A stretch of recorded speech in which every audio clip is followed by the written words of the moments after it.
Jean-Louis Lagneaule, c'est un médicament ou pas? Ah, moi, c'est un médicament, oui. Ça soigne? Ah, ça soigne. La grippe, tout, mal au ventre, Oui. la gentiane, très bon. Bouilleur ambulant, vous faites, pendant 3 mois, vous faites l'agneaule pendant l'hiver, c'est ça, hein? Voilà, Toute la Haute-Savoie, hein? une partie. Une partie, oui. Ouais. Oui. Et puis la vallée du Gifre, une partie de la vallée du Gifre. Et vous en buvez, on peut dire, tous les jours ou pas? Tous les jours. Ah ouais, tous les jours, mon verre de goutte. À quelle heure vous commencez? Ah, n'importe quelle heure. Même le matin de bonne heure. Ça me gêne pas. Au réveil? Pas au réveil, non, mais vers les 7 heures, 8 heures, peut boire la goutte, ça me gêne pas. C'est Ouais. bon. Plusieurs fois par jour? Ah, plusieurs fois, oui. Sans modération. La meilleure, c'est laquelle pour vous? Ah, moi, c'est la gentiane, puis la pomme, la poire, mais prunes cerises, non, j'aime pas. Pas les noyaux? Pas les noyaux. C'est pas les noyaux. Pourquoi c'est moins bon les noyaux? Ah, j'y digère pas, ça me fait rôter toute la journée. Ouais. Alors, vous dites aussi que c'est un médicament et que ça peut soigner le cholestérol. Ah oui, j'en ai point. Oh, c'est bien que ça me soigne. Et alors, la gentiane, ça fait digérer même les bêtes. Ah oui, oui. Ah non, quand une vache qui va pas bien, je lui en donne un peu, pas trop, j'en garde pour moi. Oui. Et vous partagez avec la bête. Ah oui, si, c'est bon. Ouais. Et un jour sans gnôle, c'est un jour qui est long alors pour vous alors? Oh, je passe bien des journées sans gnôle, mais Oui. j'en bois encore assez souvent. Alors pendant... Même l'été, quand ça fait chaud. Ah bon? Ah oui, oui. Ça désoiffe ou pas? Ah oui, ça coupe la soif, oui. Ah, ça coupe la soif. Ouais.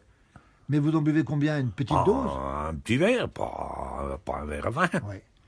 Alors, l'hiver, vous faites la gnôle, et puis l'été, quand c'est le moment, vous avez la batteuse à l'ancienne derrière, et là, vous avez un breuvage particulier pour la batteuse à l'ancienne. Ah oui, oui, le thé gnôle. Thé gnôle? Ouais. Comment ça se prépare? Ah, du thé, puis bien de la gnôle. Plus de gnôle ou plus de thé? À peu près moitié-moitié pour que ça aille bien. Et c'est quoi l'avantage du thé gnôle pendant la batteuse? C'est pour pousser en bas la poussière. Ah, ça pousse la poussière en bas? Voilà. Ouais. On la ressent plus, la poussière? Non, non. Puis on tousse pas. Et on tousse pas. Voilà. Et une bonne gnôle, elle fait pas mal à la tête. Ben, pour moi, non. Oui, Pour les autres, peut-être, mais moi, non. oui.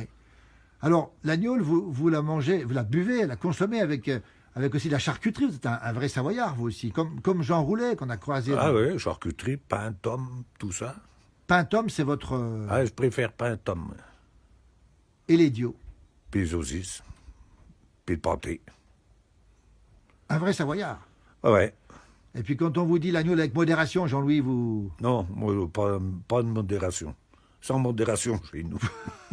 n'aimez pas trop ça, vous. Non, non. On va le dire quand même, parce que Oui. c'est bien un peu obligé de le dire. Mais on peut la boire chez soi normalement, vous dites. Hein, Ah, y a pas oui, de souci. oui. Combien de sortes de gnôle vous avez chez vous, par exemple? Oh, on a ben, 3-4 sortes. 3-4 sortes. Ouais. Et le matin, la première, vous choisissez quoi? En fonction de quoi?